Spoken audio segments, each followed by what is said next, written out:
கோகுலத்தில் கிருஷ்ணனின் தந்தையான நந்தகோபன் தலைவனாக இருந்தான். அங்கே நிறைய பசுக்கள் இருந்தன. பாலை கறந்து விற்று அனைவரும் வாழ்க்கை நடத்தி வந்தனர். யமுனை நதியில் பசுக்கள் அனைத்தும் நீரடிந்து வந்தன.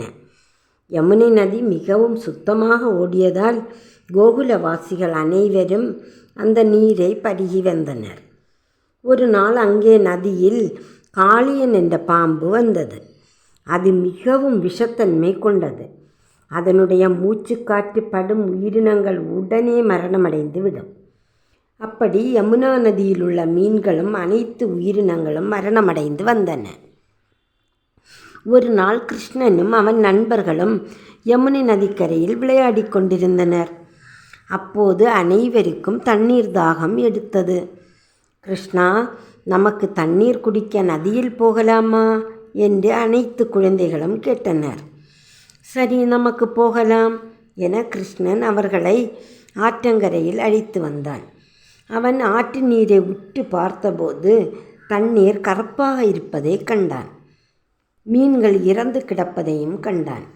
நண்பர்களே, நீங்கள் தண்ணீர் குடிக்க வேண்டாம், நான் இதோ வருகிறேன் என்று கூறிவிட்டு ஆற்றில் குதித்தான். குழந்தைகள் அனைவரும் பயந்து விட்டனர். அவர்கள் யசோதாவிடம் ஓடினர். தாயே, கிருஷ்ணன் யமுனை ஆற்றில் குதித்து விட்டான் என்று கூறினர். நந்தகோபரும் யசோதையும் அனைத்து ஊர் மக்களும் யமுனை நதிக்கரையில் ஓடி வந்தனர். மிகவும் பயத்தோடு பார்த்து கொண்டு நின்றனர்.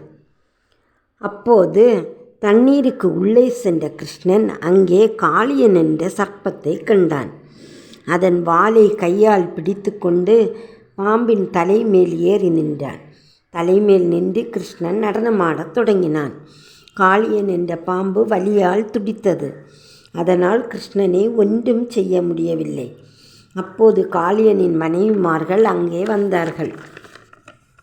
அவர்கள் கிருஷ்ணனிடம் மன்னிப்பு கேட்டார்கள். காளியனை மன்னித்து உயிருடன் தாருங்கள் என்று வேண்டினார்கள். கிருஷ்ணன், சரி, நான் காளியனை கொல்லவில்லை, நீங்கள் எல்லோரும் சமுத்திரத்திற்கு சென்று விடுங்கள். இங்கே கோகுலவாசிகளும் பசுக்களும் நீர் அருந்தி இன்புற்றிருக்க வேண்டும். சரி இறைவா, நாங்கள் சென்று விடுகிறோம். அப்படி காளியனும் மனைவிமார்களும் அனைவரும் நதியிலிருந்து சென்று விட்டனர். கிருஷ்ணன் ஒன்றுமே நடக்காதது போல நதியின் மேலே வந்தான். அவனை மகிழ்ச்சியுடன் அனைவரும் அழைத்து சென்றனர். இது கிருஷ்ணனின் ஒரு லீலை. நன்றி, வணக்கம். சப்ஸ்கிரைபும் பண்ணி பெல் பட்டனையும் எல்லோரும் ப்ரெஸ் பண்ணுங்கள். Okay, thank you.